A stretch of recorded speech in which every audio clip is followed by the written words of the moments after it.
Welcome to the Reverse Mullet Healthcare Podcast from BP2 Health.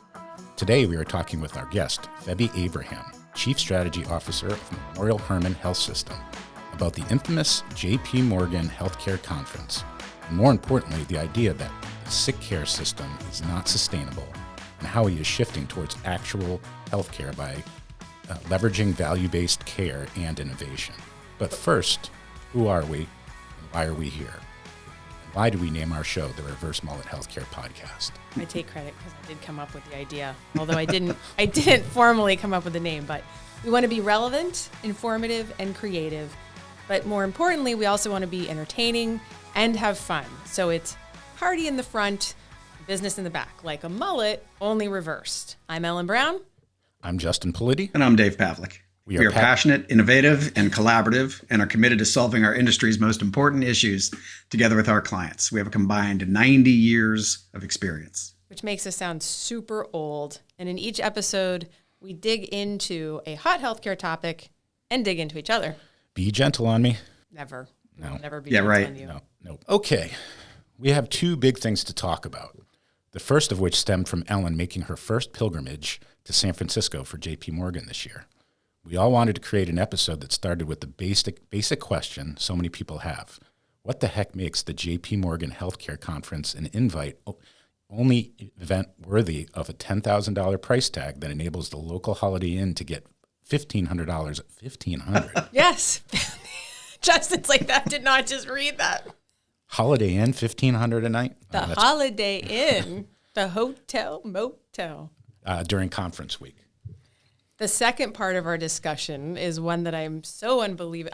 This has been such a great day for me, by the way, Feby. Like, I have gotten to talk about like two really exciting things that I've had way too much energy. So, but I'm excited to talk about, which is we at BP2 are committed to affecting real change in healthcare, and we have been, and it's not lip service. We spend a lot of time finding examples of people that are really moving the needle. And that's when you popped up on our radar. Last year, I have to admit, last year really soured me on whether or not in our system, and my confidence in whether or not in our system that we had the ability to re-engineer the system. We watched a good friend, client, and well-known innovator in the industry take the fall for a concept and an idea that could have been a real game changer and eliminated a tremendous amount of redundancies. However, it didn't work out as planned, as a lot of innovation doesn't, and he ended up taking a fall.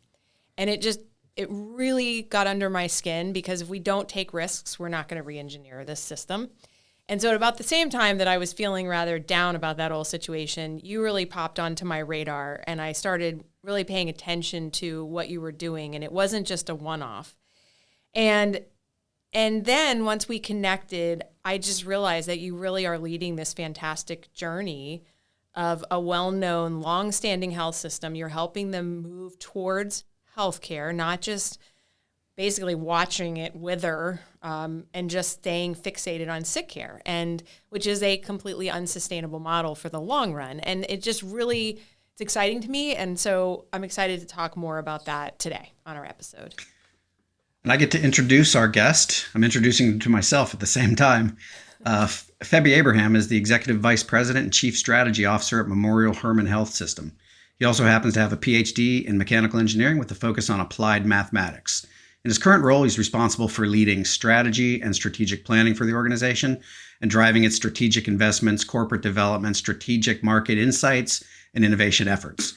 He is leading value-based care transition, total cost of care reduction, expanding alternative sites of care, driving physician alignment strategies, leveraging data and analytics, orchestrating partners and joint ventures, and identifying strategic direct equity investments across the continuum of care. Whew, that's a lot. I was just going to say, I think you need to take a breath. I said it all in one breath. Thank you. Amazing. I feel like a super underachiever. I know. We had earlier at MIT. But I'm not even done look yet. In the mirror when I get home. I know, and you're not done, Dave. And I'm not done. No, he was a partner at McKinsey & Company, a research investigator, postdoctoral research scientist, and engineer. And he sits on multiple boards, and not surprisingly was named one of modern healthcare's top 25 innovators of 2023. It's also been recognized by Becker's among the top CSOs to know in 2022 and 2023, and we are delighted to know you as well. And he's also a really good guy, so I'm super excited for this. So Feby, this is the part where we do the party in the front and have a few laughs. I have a bunch of questions. You're a man of a lot of interest, as we've learned. So most importantly, you still want to be a movie director and a race team owner when you grow up. First off, you love motorsports and have watched pretty much every single live show available over the last 23 years, regardless of the day or night. You've watched over 15 races live and in person. Please tell us more about this. Well, Ellen, Justin, and Dave, first of all, thank you for having me, and thank you and to your listeners providing me the opportunity to share some of my perspectives, and appreciate the kind introduction, Dave. Just to sort of dig into your question, Justin, as Dave mentioned, I have a PhD in mechanical engineering and grew up as an aerodynamicist. And the passion for that came through my dad, who was in the Indian Air Force, and I grew up around fighter jets and was just amazed by all the things that those wonderful pieces of machinery stood for, and that translated into beautiful things called fast cars as well. So I've been very passionate about building a career in either aerospace or a Formula One team, but that was my intention to do my undergrad in India and then move to do my PhD in the same topic. And obviously I've moved on to healthcare, but I've kept my passion in motorsports still, and particularly I'm very, very fascinated by Formula One. It's incredible engineering that goes behind those machines, and both the aerodynamics and the mechanical design, and how those are impacted by regulations. Amazing attention to safety. There have been an incredible, significant reduction in sort of fatal accidents over the last 20 years that you all know about. And there's those gladiators called the racers who put their life at stake and sort of taking those cars at over 200 miles per hour and different courses globally. There are about 24 races in the calendar. So I just find it fascinating to go through that engineering, the strategy, the drivers, and the racecraft. Do you have a favorite race that you went to out of the ones that you've gone to live? Yeah, I love the Grand Prix in Austin. It's an amazing design of the track, and there's several DRS zones, which are called the drag reduction system zones, where you can have incredible racing. But that, as well as the British Grand Prix in Silverstone, which is like some really amazing fast corners, that I enjoy watching. So those would be my two favorite racetracks. All right. So now I get to go into, because I know absolutely nothing about cars other than the fact that I grew up near Daytona Beach.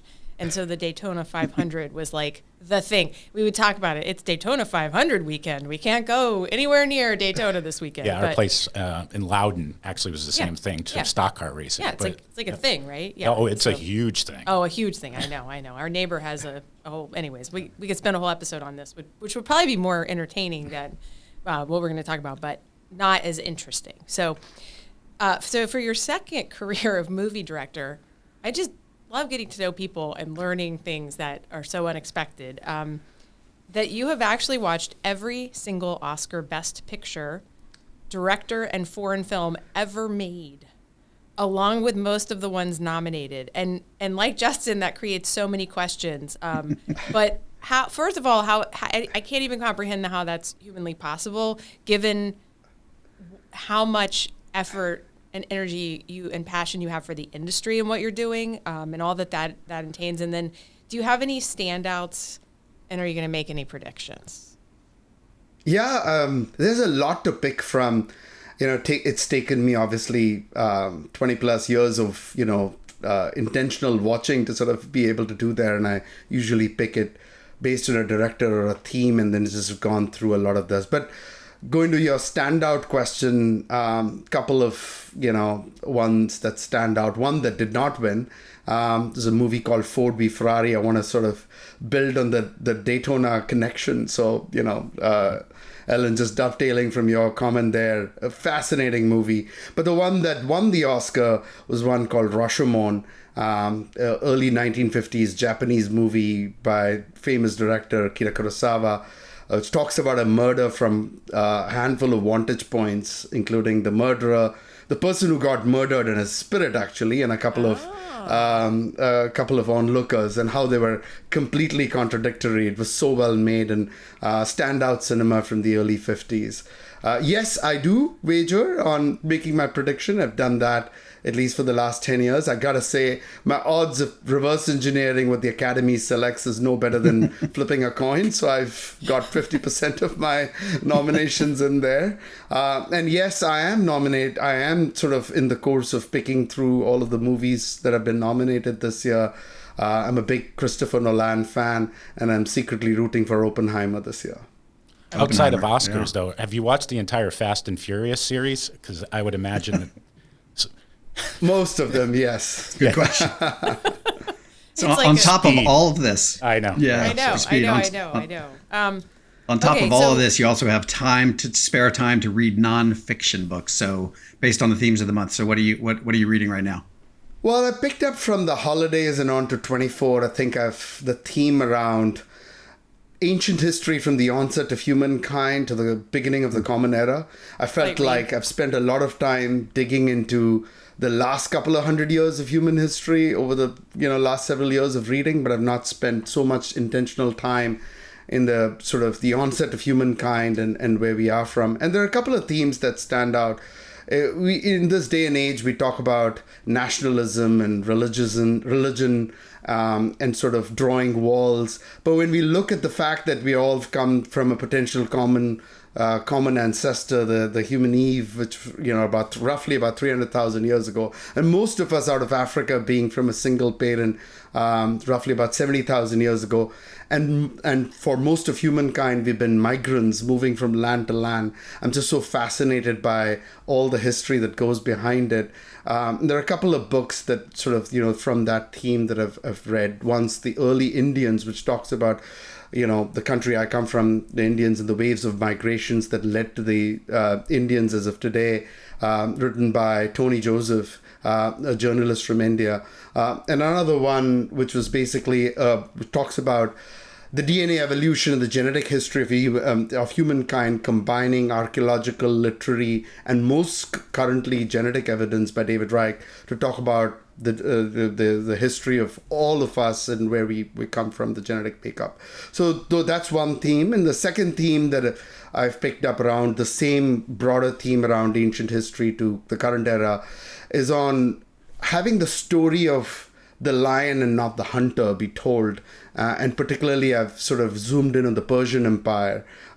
Great book by Lloyd Llewellyn Jones called The Persians, which talks about the history of the Persians from the vantage point of not only Herodotus and the Greeks, from which we've got to know, for example, the wars of Marathon and Thermopylae and all that, but to really understand it from the perspective of the history that has been left behind, Persepolis and the great Persian cities, but also from the Old Testament Bible, believe it or not. If you look at the book of Esther, and so how they talk about, this Persian history in such a favorable light, which today is unfathomable given the Israel-Iran relationships. But if you look at that point of history, how favorably the Old Testament talks about the Persian Empire.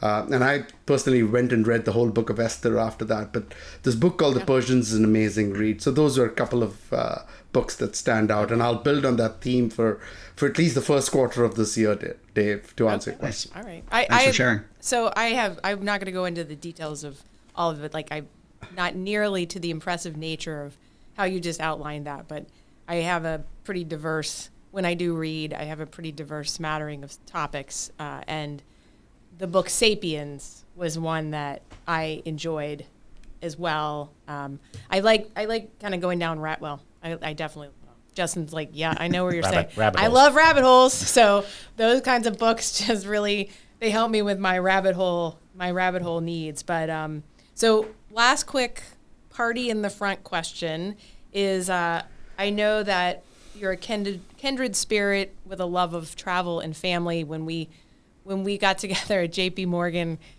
it was fun talking about your family, and we're ahead of you I'm ahead of you with my daughter in age, and just sort of talking about the dynamic of parenting. You're in that 7th grade, kind of going right into it, and I'm now at the 19-year-old in college. So it was fun talking about that. But on the travel front, anything coming up that you're either something that really stood out to you in travel that you've done, or anything that you're looking forward to on the horizon?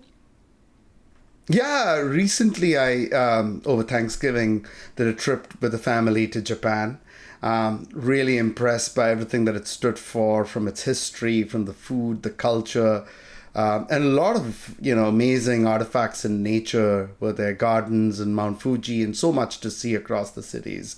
And what was particularly, we've been traveling to a variety of places with our kids, but it's particularly fascinating this time to just see how my 12-year and 10-year-old are sort of starting to break into doing long walks and sort of exploring culture and history. And maybe even for the first time showing an openness to spend a tad bit little more time in museums, which they resented for a long time. But it was great to sort of get ourselves immersed into the culture. They come around. It's super cool. I mean, Dave and Justin this is not probably their favorite part about me, but I love international travel, and I have the exact same reaction to your statement and about kids and travel. And I mean, for us as a family, we went to China a few years. We also went to Japan in the summer. So we also were there last year as a family, which was super fun. But kind of our first foray into international travel outside of Europe was China and Hong Kong. And we did some things. We went to a propaganda museum, for example. It was super eye-opening for my kids, and I would say I think they were similar ages at the time, Feby, to your kids. And it was that first trip where I was like, wow, this is, impactful. And then fast forward, my daughter had an experience this week where she was kind of adulting as a college student, and she sent us a text and said, all the experiences that you have given us through international travel have really positioned me to be able to succeed in this kind of stuff. And it was cool. It was cool to see. So anyways, but I know we have to move into our topic. So Justin, okay, take us into the business. I was going to digress for a second, but that's all right. Okay, now to dive into our first topic for today, JPMorgan. First question, how would you even describe JPMorgan Healthcare to someone that's never been to the JPMorgan Health Care Conference?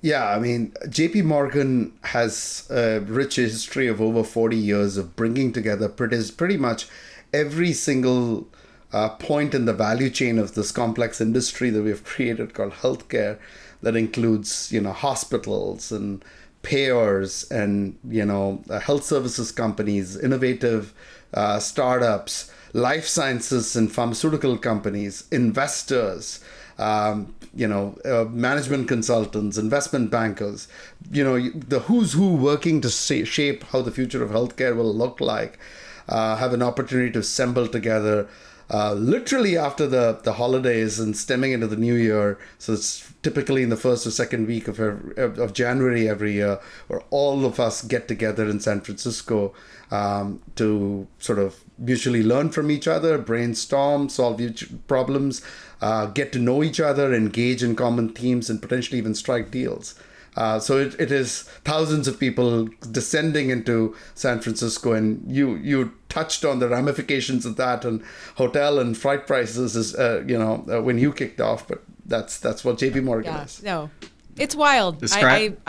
I will say I thought I don't even know what my expectation was going into it this year. It was my first time going, and it was exactly like you said. There is not another event that has a convergence of so many players. I feel like it was international. I went one night to a Korea night event and met like this kind of the Elon Musk of pharmaceuticals from Korea, and it was just, to me, it's just such a reminder that when you bring all these different aspects together. And it was also very collegial. Like, it's one of the few things that we do as an industry where we engage in conversation. Like, everybody doesn't just I know everybody has an agenda, but there's definitely a larger tolerance. I feel like a lot of conferences, executives kind of come in and out, right? They come, they do their presentation, maybe they walk around for a day,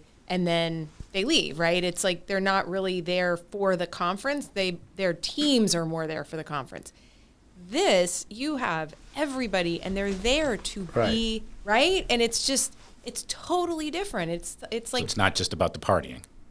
no, well, that drove me crazy. I mean, it is all about the partying, but I got to tell you, like, I went to all different types of events, and the ones that really stood out to me are the ones where you could have an actual conversation. You know, I feel like I want to tell every event planner for JPMorgan, like, I know it feels really cool to do it at this bar that's kind of like divey and, you know, it's like retro, but I don't need to relive my college glory days while trying to talk about changing healthcare. Like, it's just too much. I don't want to scream and yell and, you know, I don't know how people can throw down what they throw down drink-wise at that and have conversation, but I'm a lightweight now.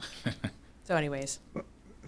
Feby, describe a day in the life for you at the JPMorgan conference. It's a lot of what Ellen just touched on, which is, meeting a lot of, engaging stakeholders across the value chain. So I spend a lot of time with my peers at other health systems, think about the common topics we are working on, we should be working on, learnings from the things we have worked on, meet a lot of innovative companies that are trying to address novel solutions to solve pain points and unmet needs tied to the themes I am focused on,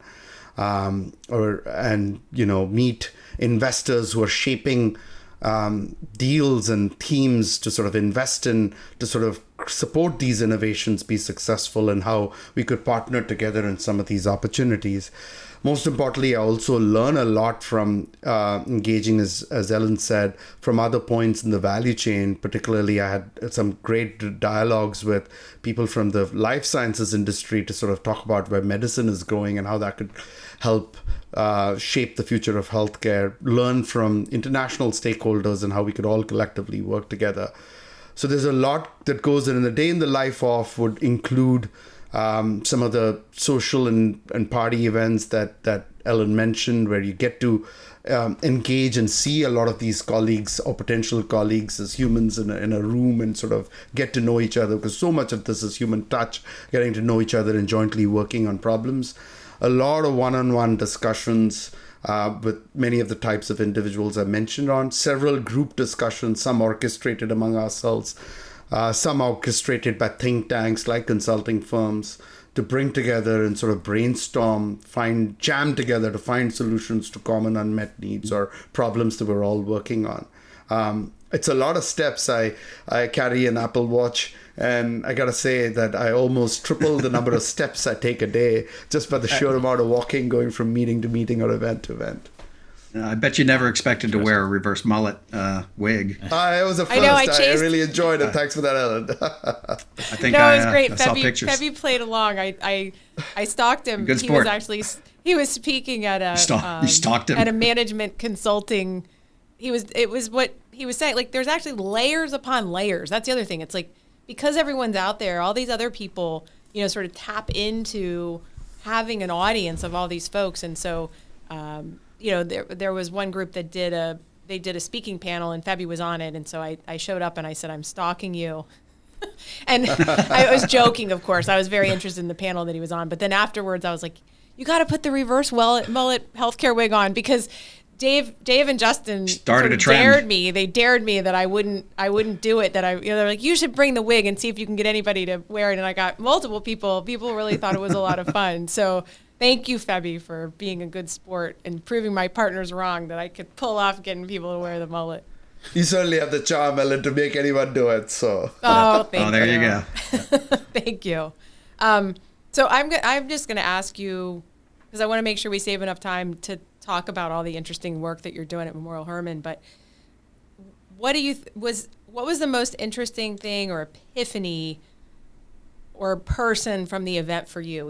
Are there any real standouts? I know a lot of people have posted on LinkedIn, these are the top this and the top that, but is there anything of particular interest that really stood out to you? She means aside from her. Right. Well, of course. The woman with the reverse mullet. I was the most bizarre. Feby, be honest.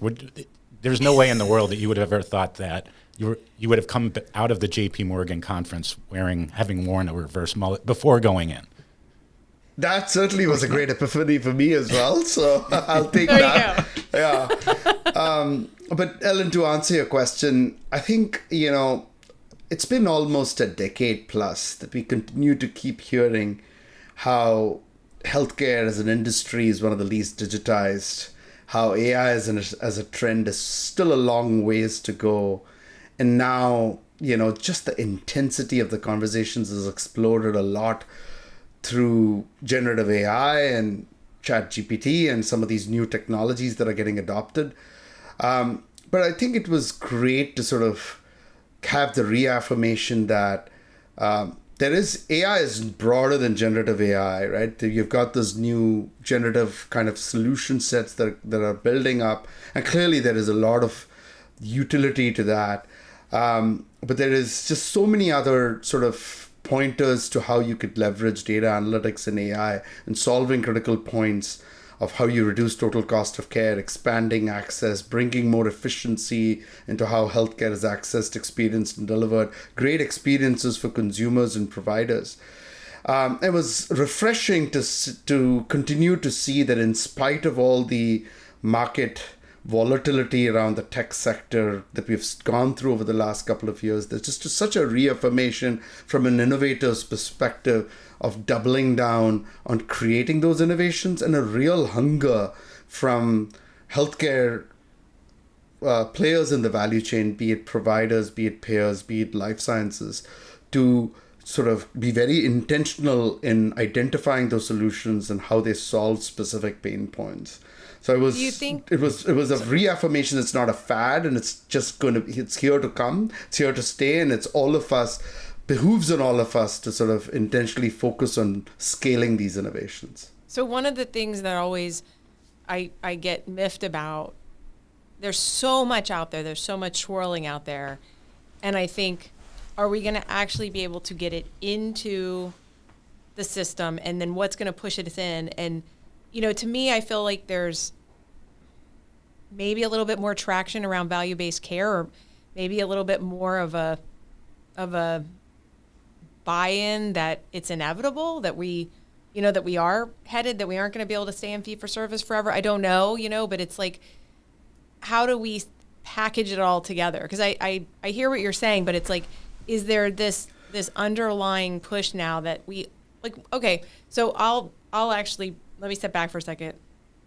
As part of the On the Road for the Reverse Mullet Healthcare podcast, as Feby knows, I talked to a ton of people and asked them if they could affect real change, how would they, right? What do they think could affect real change? And I said to them, it doesn't have to be what you do. I don't want you to just start from the point of what you do I want you to think about healthcare at large and say it. And what surprised me was I had at least 3 people, unrelated conversations, unrelated to each other, that answered my question by saying, we have to move away from sick care and move into healthcare. Because health systems are not sustainable over the long run if they stay entrenched in sick care, and they have to redesign to account for that. And it was the first time that I heard so many people on that, right? Like it was different. So my point being, I feel like maybe this why it's going to stay, like what you were talking about, Feby, with all this innovation, is that there's this acknowledgement that we have to change, right? And so if we don't adapt the innovation, we don't figure out how to put it into our workflows and all of that it's not going to work. I don't know. Yeah, no, absolutely. And we'll unravel it further as we go through the dialogue. But there's clearly, as you noted, if you take the headline, we're spending $4.5 trillion on healthcare in the United States. And as you know, healthcare inflation is still continuing at robust levels. We spend about 20% of GDP on healthcare. Most other industrialized nations spend roughly half of that as a percent of GDP. So in some level in the United States, that $4.5 trillion spend is unsustainable. So, clearly we do have at the back of it a lot of innovations that have expanded expanded our living, our longevity, but also the quality of life we had. But it all comes down to how do you sort of generate the next generation of high quality outcomes and continue to sort of expand the lifespan and quality of life, but do that at a reduced total cost of care. And value-based healthcare, which has several meanings, and we'll come to it as the conversation evolves, is a critical enabler of that. That's one. We talk about the second headline, which is that, no matter which journal you read, talks about the supply-demand arbitrage that exists in healthcare workforce, be it in PCPs or specialists or more critically nurses. And you think about how do you sort of reduce the supply-demand arbitrage? Historically, if you've looked at any other industry that has come through the expansion of labor productivity and the use of technology, how do we significantly scale that through the use of technology and sort of completely distort the supply-demand arbitrage? We talk about demand growth, but how do we effectively create more supply through technology and sort of improve that? That's another component that we'll explore. We talk about third thing is access, right? There's just such a lack of access in healthcare. We talk about equity and how different segments of the population don't have equitable access.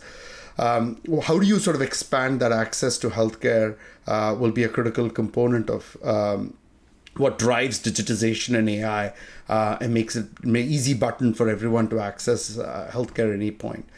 We talk about efficiency, right, across all points in the value chain. We spend so much on administrative expenses, but also operational expenses and more expensive clinical expenses that could have been made less expensive if you had taken a health mindset versus a sick care mindset. How do you sort of unlock some of those efficiencies through the use of technologies, another area that comes in? So there's just so much of an opportunity, and in full potential, I think it has really an opportunity to sort of deliver on the quintuple aim around having great outcomes, reducing the total cost of care, doing that at great provider experience, patient experience, and doing it in an equitable and access enabling way. So Dave, you want to take us into? I think that's a really good segue into kind of this next piece of discussion. Yeah, as you can tell, we are passionate about affecting real change at BP2. So you really popped on our radar with your innovation bets and investments at Memorial Hermann. If I have my facts straight, through you and your team's work at Memorial Hermann, you've partnered with over 15 companies that are changing the way healthcare is being accessed and delivered, including new tech models, leveraging AI and analytics. You've created an innovation hub with more than a dozen innovation pilots, some ready to fully launch, and invested in over 30 innovation companies or innovative companies that provide critical solutions across your themes of focus. Can you tell us how that journey began? Yeah, absolutely. And it goes back to some of the things we were just discussing, which is we know the problems in healthcare and sick care as described, but then what should be the portrait of the future? If you had to reimagine how health should work in the future, what should that entail? And it comes down to the tagline of thinking about expanding from a health system vantage point, our mandate, to developing significant assets, critical assets that are required, the expensive assets for the sickest of the sick care, to having a mandate or a mission to sort of creating healthier communities, which is Memorial Hermann's strategic vision and mission. And so as we think about that as the overarching sort of end state vision, you start to ask the question, all right, what would take you from here to there? And there are several components of what will need to happen in order to go from here to there. I have to interrupt for a second and say, this is Super Bowl number 2 for me today of how you just described that, Feby. I'm over the moon to have a guest on our podcast that's so entrenched in this system speak to it the way you just did, because it's like, yes, we can do this. Justin's literally rolling his eyes at me now. He's like rolling his eyes, but. Well, I spent the morning with you and understanding, like Ellen walked in floating on a cloud with just the topics and the people that we've had today. So that is a background. She's yes. I've used analogies of Super Bowl, Christmas morning, everything. Yeah. It's my happy day. It's my happy day. So I'm really sorry, because if it was me, I'd be annoyed right now that you cut me off in my train of thinking. But hopefully you can get back to where you were going to go. But I needed to take a minute and say, discussion over. You ruined it.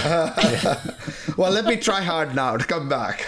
Okay. But no, thanks for that, Ellen and Justin. So just going back, so you've got this vision, and in order to go from where we are today to where you need to go, we have to sort of reimagine a few different components. One, we need to sort of create a broader set of assets that provide the connective tissue between the patients and the healthcare ecosystem in order to be able to do that. So we clearly have created great, trustworthy, and phenomenal brands at a local level. Most health systems have with their hospital assets. But what you also need to do is to sort of think about sending the right patient to the right individual. I want to reframe the patient conversation to consumer conversation, the right consumer to the right site of care at the right time. So whether be it an ambulatory location, a retail location, a digital location, an urgent care, a care at home where you need it. So you have remote patient monitoring, remote patient healing, all those technologies and solutions and services that go beyond the four walls of the hospital. It's a critical enabler to reduce the cost of care calculus and providing access to patients at the right side of care. So that's one component. Then you got to have, as you, Ellen, mentioned earlier, to sort of think about value-based care, which ultimately it's about shepherding individuals depending on their healthcare symptoms and conditions to have, through the leveraging population health analytics and their personalized information to sort of come through a care pathway. And if they are significantly diseased, how are you managing their conditions? Say, for example, if they have CHF, which is, coronary heart failure, or you have some advanced kidney condition, how are you managing those patients through right services so that you could keep and maintain their health appropriately, to ones that require lower touch. Perhaps they're in the younger cohort and not yet exposed to diseases yet. How are you going to manage them so that they don't get to that disease condition, perhaps through healthy living? How are they going to manage their diet, exercise, nutrition, etc., to sort of, to do effectively well? So value-based care is another theme. We talked about technology and all of its applications into healthcare as a theme. Supplier, how do you sort of create the healthcare workforce and its supply, to be done in a much more engaged way so that you could reduce the supply-demand arbitrage on the workforce.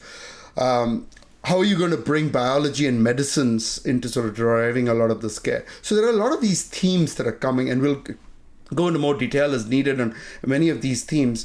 But going back to the fundamental questions, you have a vision that says that what is required to go from point A to point B is a set of capabilities that all of these things that I mentioned go beyond the traditional remit of most health systems to just focus on inside the four-walled infrastructure. We believe that a lot of that inside the four-walled infrastructure is still required as people age and require more complex care, which is the sick care calculus of it. But we also need to expand our investment to all of these additional areas of that will drive value creation. And now you look at all of this and you say there's the third point, which says, well, is that what made us special to date and what's our right to win in building these capabilities? We've run great infrastructure through our leveraging our clinical infrastructure, clinical network, and being specialists and driving inside the four walls, but requires a lot of new capabilities to do all of the things I mentioned. Value-based care, for example, will require us to have great analytics capabilities, great care management capabilities, great data and analytics capabilities, great actuarial capabilities, different types of sites of care that requires retail and consumer-facing capabilities. So when you think about all of these capabilities that need to be built, which are not your core competence to date, you'll have to sort of start thinking, hey, we cannot do it alone. We'll have to do it in partnership with a lot of other entities that have the right to win in a lot of these capabilities while leveraging what we are known for best, which is that the patients and providers think about us as the brands for clinical excellence, and stitching a lot of this together, being the quarterbacks of healthcare and having the trustworthiness to sort of, for patients to or consumers to give their care to. And so we need to sort of stitch a lot of these. And so the recognition was we need to sort of really have partnerships at the center of it. And that was what led us to this vision of both creating a partnerships umbrella to sort of drive a lot of these innovations, some of them being big bang innovations, and therefore you go all in at it. For example, our partnerships or joint ventures with urgent care and ambulatory surgical center and care at home models, which we did through joint ventures. In some cases, we wanted innovation bets to sort of try out a new access enabling or efficiency enabling capability at a small scale, pilot it, prove it out, and then scale it. As well as to invest in some of these companies so that we can support their next horizon of growth and be strategic thought partners in how they develop products tied to my first point of creating the future we want to sort of jointly enable. So that was the vision, and that led us down this journey. Justin's biting at the bit to. Well, I'm gonna go off script just for a second because no, you should. I we could stop the script now and just because I'm fully aligned with everything that you're talking about here, and the thing that we keep running up against collectively across the country is this issue of access, whether it be in a rural area or whether it be in an urban area. You can create the best system. A very efficient system, but if people can't get an appointment to their provider, it's super problematic.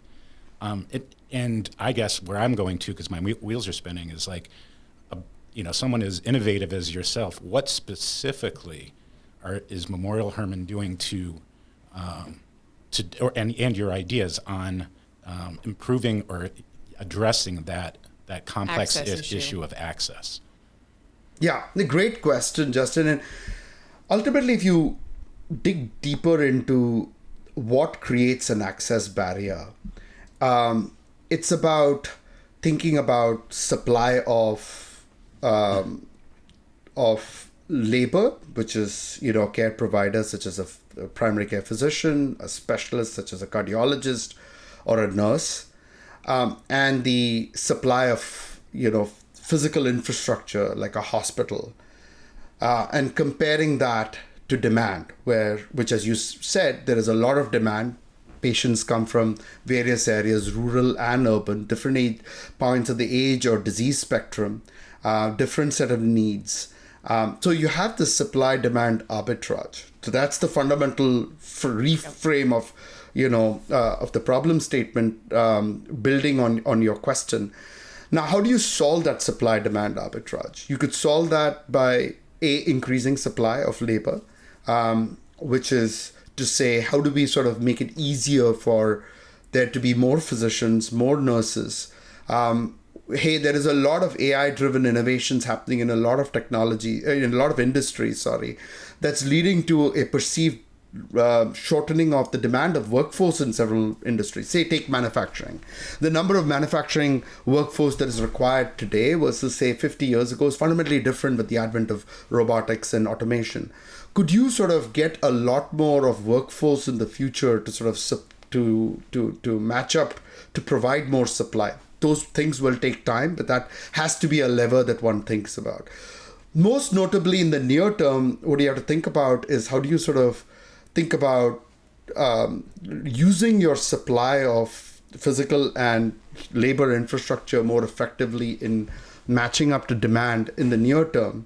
And how do you do that? You could do that by reimagining sending the right consumer or patient to the right site of care.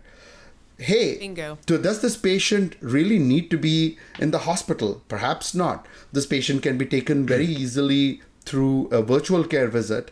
Some of those virtual care visits can even be enabled by AI. Maybe you have a flu symptom, and that flu symptom, once it's validated very quickly by a physician, again, complemented through AI, could you provide the right type of script to that patient? You don't require that patient to be consuming either a hospital or a ER or even a PCP's time. So sending the right patient to the right side of care, or right consumer to the right side of care, and reimagining all the supply infrastructure can create a broader can create a broader reimagining of that supply-demand arbitrage, but will also mean that we are in reinvesting or purposefully investing in other points of infrastructure that are not built out. For example, we at Memorial Hermann have invested a lot in care at home models, urgent cares. We've tripled our urgent care footprint in the last 18 months because we believe that that is enabling that. We've created a pretty at-scale care at home model right now so that we could sort of see the patient at home, whether it's home health, hospital at home, or virtual offerings. That's another side of the improving the supply demand or arbitrage. And finally, sorry, go ahead, Ellen. No, you're on your final point. So then that's why I made my comment. Yeah, you'll have to keep me constrained here because I could keep talking forever. And I could keep talking forever. So Dave and I will play the bumpers here.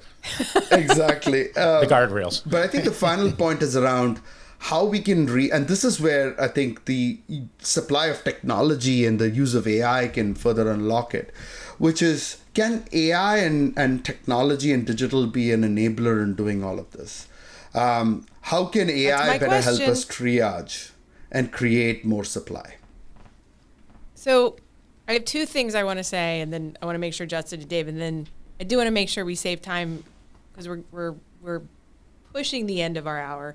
I do want to save time to ask our kind of two marquee questions, but I have something. I'm going to be a little bit controversial here. Well, two things. Nothing that anybody needs to worry about with my controversial here. I just want to say that. But the first is risk. So we had a previous episode and somebody who, invests heavily like you do in startups, and he said 8 out of 10 startups fail.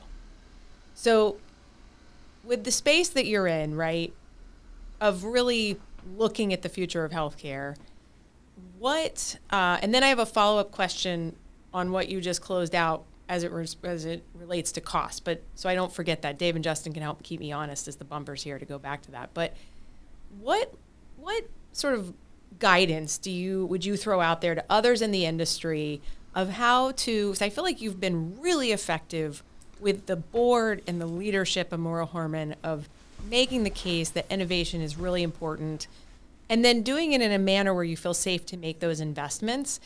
What advice would you give others in the industry, or thoughts do you have around how do you do that in a way so that the board understands that these are still startups, right? Things can fail. Like you could invest in a startup even with all the due diligence that you do, and it's a great idea on paper, but then it just doesn't go well.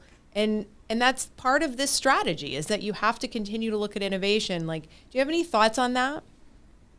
Yeah, I mean, it's a great question. It's often a conundrum that exists in sort of, innovation teams, regardless of industry, and especially in an industry which cannot boast itself of huge R&D expenses, at least on the provider side. Obviously, there's much more R&D expenses that happen in other points in the value chain, as well as in the technology industry, as an example. So, we have to be much more purposeful, especially as we're going through significant major trends in healthcare around rising costs, lowered margins. You've all seen the headline around the margin evolution in the industry. And so I think your question is spot on. I would sort of answer it by sort of, again, going back to 3 points. One, intentionally aligning all the things you do to strategy and a vision for what you're trying to do.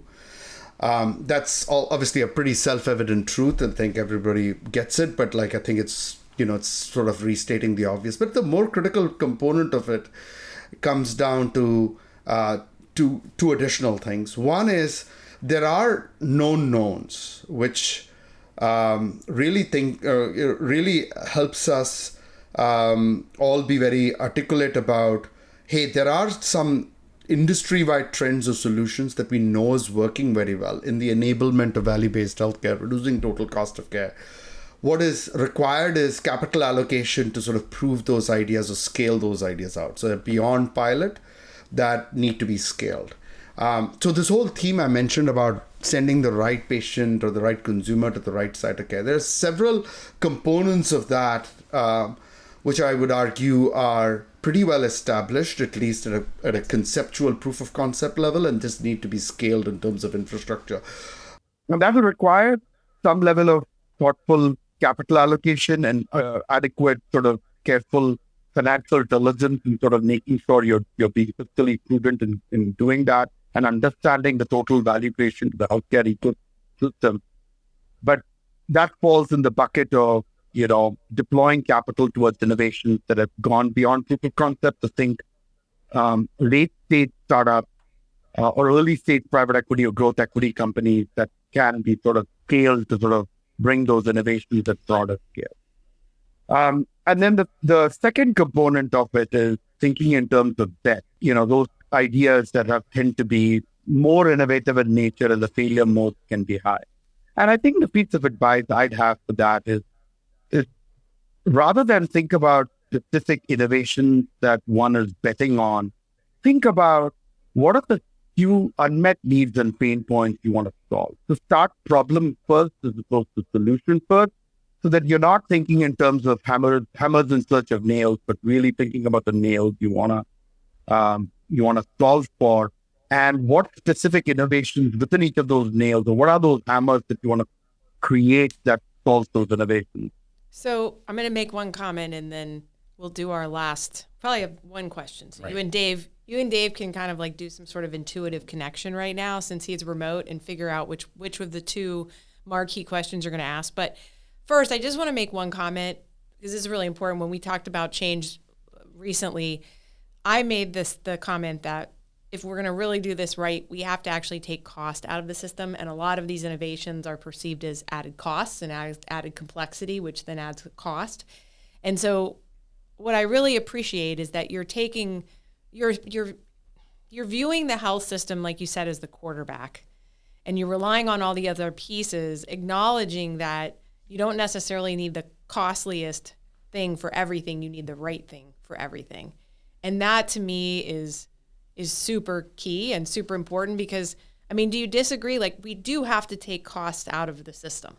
It's untenable the way that it is. And so if we start injecting, when we talk about, like, I really like that you focus on the supply and demand arbitrage as opposed to the margin, because that's they're totally related, but it's too cost intensive right now, and I would say supply intensive. And so using this technology and these innovations to pull that out.